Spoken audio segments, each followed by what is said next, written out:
नमस्कार. World of शोभा या चॅनलमध्ये आपल्या सर्वांचं खूप खूप मनापासून स्वागत. पाहूया आज मी कोणती रेसिपी बनवते. आज रेसिपी मोदक. साधे सोपे आणि पटकन होणारे मोदक बनवते. वेळ खाऊ रेसिपी नाही, झटपट होतात. डेसिकेटेड कोकोनट असेल तर आपण हे मोदक बनवू शकतो. मी आज डेसिकेटेड कोकोनट मोदक बनवत आहे. मी 1 कप डेसिकेटेड कोकोनट घेतलेला आहे. तुम्ही वाटीचं प्रमाण घेऊ शकता, पण प्रमाण आपल्याला एकच भांड्याने मोजून घ्यायचं आहे. मी अर्धा चमचा तूप घेतलंय पॅनमध्ये. तूप गरम झालंय. डेसिकेटेड कोकोनट मी तुपावर थोडा परतून घेते. याचं कारण असाही डेसिकेटेड कोकोनट वापरला तरी चालेल. त्यामुळे असं थोडंसं तुपावर डेसिकेटेड कोकोनट परतून घेतला ना, त्याची एक चव वेगळी लागते. आणि गॅसची फ्लेम मी लो ठेवलेली आहे. फक्त 2 ते 3 मिनिटच परतून घेते. हा डेसिकेटेड कोकोनट आता परतून झालेला आहे. मी थंड करून घेते. मी अर्धा कप दूध घेतले. दूध गरम करून थंड केलेलं आहे आणि गॅसची फ्लेम बंद आहे. 2 चमचे दुधावरची फेटलेली साय वापरू शकता किंवा 2 चमचे मिल्क पावडर वापरू शकता. मिल्क पावडर मिक्स करून घेते. आता अर्धा कप दूध आहे म्हणून मी यामध्ये मिल्क पावडर मिक्स करते. जास्त प्रमाणामध्ये बनवत असाल तर एका वाटीमध्ये थोडं दूध घ्या आणि त्यामध्ये मिल्क पावडर मिक्स करा, म्हणजे गुठळ्या होणार नाहीत. आता मी गॅसची फ्लेम ऑन करते, पण गॅसची फ्लेम आपल्याला अगदी स्लो ठेवायची आहे. जर घरामध्ये दुधावरची साय नसेल, मिल्क पावडर नसेल तर काय करायचं? थोडं दूध जास्त घ्यायचं आणि ते आटवून घ्यायचं. मोदक छान होतील. दूध व्यवस्थित उकळलेलं आहे. अर्धा कप साखर. साखरेचं प्रमाण कमी अधिक करू शकता. गोड आवडत नसेल तर थोडं साखरेचं प्रमाण कमी करा. दुधाचं प्रमाण मी जेवढं घेतलेलं आहे आधी तेवढंच घ्या. समजा मोदकाचं सारण कोरडं झालं, तुम्ही गरम केलेलं दूध 1 किंवा 2 चमचे त्यामध्ये ॲड करू शकता. जर सुरुवातीला आपण जास्त दुधाचं प्रमाण घेतलं तर मग सारण हमखास सैल होतं मोदकाचं.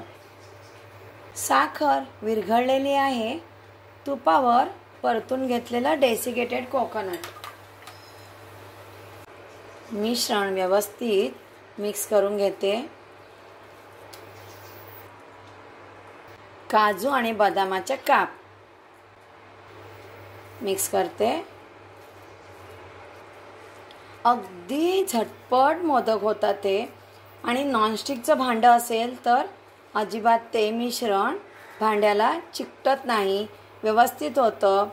फक्त आपल्याला डेसिकेटेड कोकोनट घरामध्ये हवा, आपण केव्हाही मोदक बनवू शकतो. आता हे मिश्रण इतकं घट्टसर होईपर्यंतच आपल्याला ते परतून घ्यायचं आहे.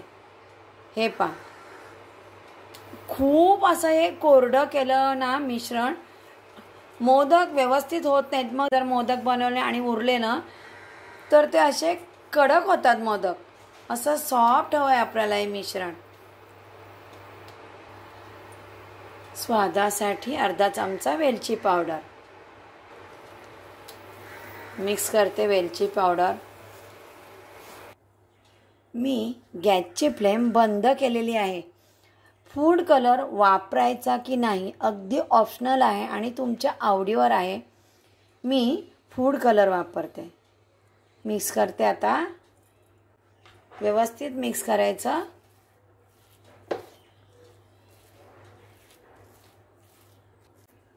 फूड कलर मिक्स केलेला आहे.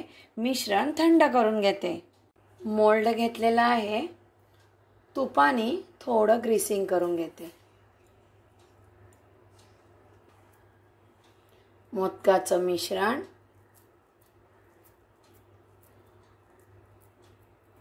व्यवस्थित प्रेस करायचं आणि व्यवस्थित ते भरायचं आहे. पाकळ्या दिसून येतात. मिश्रण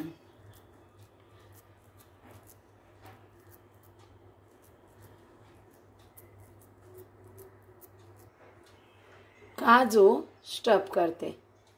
मोदक खाताना काजूची टेस्ट लागेल.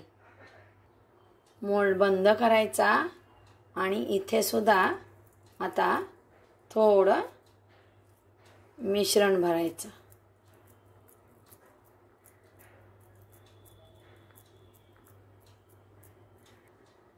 इकडचं सगळं मिश्रण काढून घ्यायचं आहे.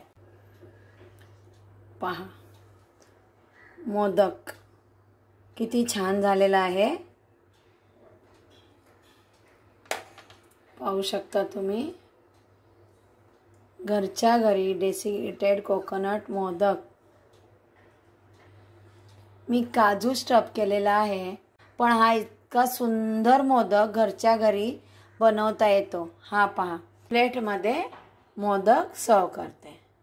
केव्हाही बनवा बरं desiccated coconut modak. Desiccated coconut घरामध्ये असेल तर बाकीचं साहित्य आपलं घरातलंच आहे. माझं दुसरं चॅनल आहे शोभाज रेसिपी अँड ब्लॉग्स. या चॅनलवर डेसिकेटेड कोकोनटची रेसिपी मी ह्या अगोदर अपलोड केलेली आहे. आपण यूट्यूबवर जाऊन शोभाज रेसिपी अँड ब्लॉग्स हे चॅनल तुम्ही सर्च करा, तुम्हाला ती रेसिपी पाहायला मिळेल. घरच्या घरी कसा बनवायचा डेसिकेटेड कोकोनट. आता अशा छान छान रेसिपी पाहायच्या असतील तर वर्ल्ड ऑफ शोभा चॅनलला सबस्क्राईब करा. आणखी नवीन नवीन रेसिपी मी घेऊनच येणार आहे. नमस्कार.